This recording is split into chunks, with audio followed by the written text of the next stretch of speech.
ಆರ್ಥಿಕ ಪರಿಸ್ಥಿತಿಗಳ ಹಿನ್ನೆಲೆಯಲ್ಲಿ ಮುಂದಿನ ದಿನಗಳು ಯಾವುದೇ ರೀತಿಯ ನಮ್ಮ ಒಂದು ವೇಗಕ್ಕೆ ತಡೆಯಾಗಬಾರದು ಅಂತಕ್ಕಂಥ ನಿಟ್ಟಿನಲ್ಲಿ ಸುಮಾರು 9 ವಿಷಯಗಳಿಗೆ ಸಂಬಂಧಪಟ್ಟ ಹಾಗೆ ಸಾರ್ವಜನಿಕರಲ್ಲಿ ಮನವಿ ಮಾಡಿದ್ದೇನೆ.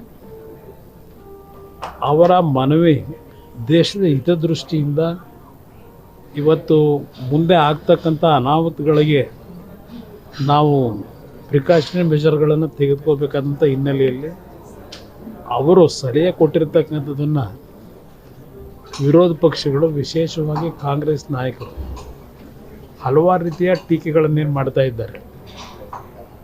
ಈಗ ನಾನು ಅವರನ್ನು ಪ್ರಶ್ನೆ ಮಾಡಲಿಕ್ಕೆ ಬಯಸ್ತೀನಿ. ಈಗ ಅವರೇ ಈ ಪೊಸಿಷನ್ಲಿದ್ದರೆ ಏನು ಮಾಡ್ತಾಯಿದ್ರು, ಯಾವ ರೀತಿ ಇಂಥ ಒಂದು ಸಮಸ್ಯೆ ಬಗೆಹರಿಸ್ಲಿಕ್ಕೆ ಸಾಧ್ಯ ಆಯಿತು?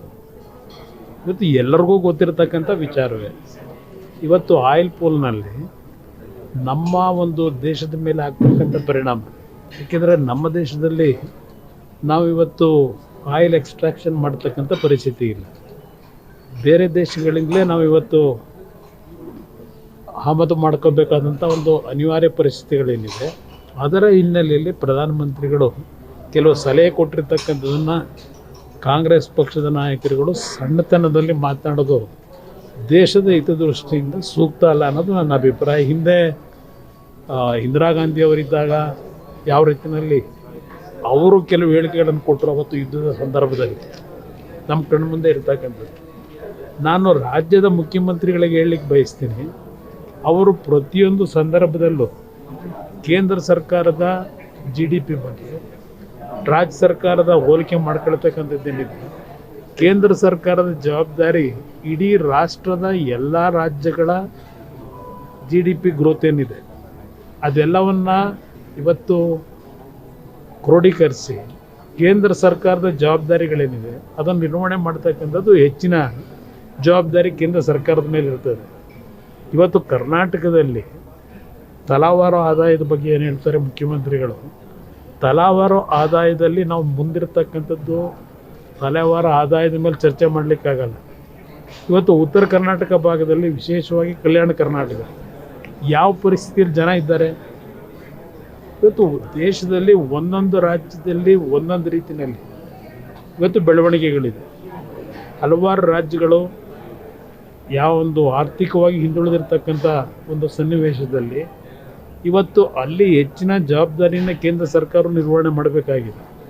ರಾಜ್ಯ ಸರ್ಕಾರ ಪ್ರತಿಯೊಂದು ಸಂದರ್ಭದಲ್ಲಿ ಕೇಂದ್ರ ಸರ್ಕಾರದ ಬಗ್ಗೆ ಟೀಕೆಯನ್ನು ಮಾಡ್ತಾರೆ. ನೀವು ನಿಮ್ಮ ಜವಾಬ್ದಾರಿ ನಿರ್ವಹಣೆ ಮಾಡಬೇಕಾದ್ರೆ ಇವತ್ತು ಬೆಂಗಳೂರು ನಗರಕ್ಕೆ ನಾವು ಹೋಲಿಕೆ ಮಾಡ್ಕೊಂಡು ಕರ್ನಾಟಕದಲ್ಲಿರ್ತಕ್ಕಂಥ ಹಲವಾರು ಪ್ರದೇಶಗಳು ಹಿಂದುಳಿದಿರ್ತಕ್ಕಂಥದ್ದೇನಿದೆ ಅದನ್ನು ಮರೀತಕ್ಕಂಥದ್ದು, ಅದನ್ನು ಮರೆಮಾಚ್ತಕ್ಕಂಥದ್ದು ಎಷ್ಟು ಸರಿ ಅಂತಕ್ಕಂಥ ಮುಖ್ಯಮಂತ್ರಿಗಳು ಅರ್ಥ ಮಾಡ್ಕೋಬೇಕಾಗ್ತದೆ. ಕಾಂಗ್ರೆಸ್ ನಾಯಕರು ಆರೋಪವನ್ನು ಮಾಡ್ತಿದ್ದಾರೆ. ಮೋದಿ ಅವರು ಹೇಳಿರೋದನ್ನ ನೀವು ಫಾಲೋ ಮಾಡ್ತೀರಾ? ಬಿಜೆಪಿ ನಾಯಕರು, JDS ನಾಯಕರು ಬಸ್ ಬಿಟ್ಟು ಒಂದು ನಿಮಿಷ, ನಾವು ಒಬ್ಬರು ಫಾಲೋ ಮಾಡೋದಲ್ಲ, ಎಲ್ಲರ ಜವಾಬ್ದಾರಿ ಇದೆ.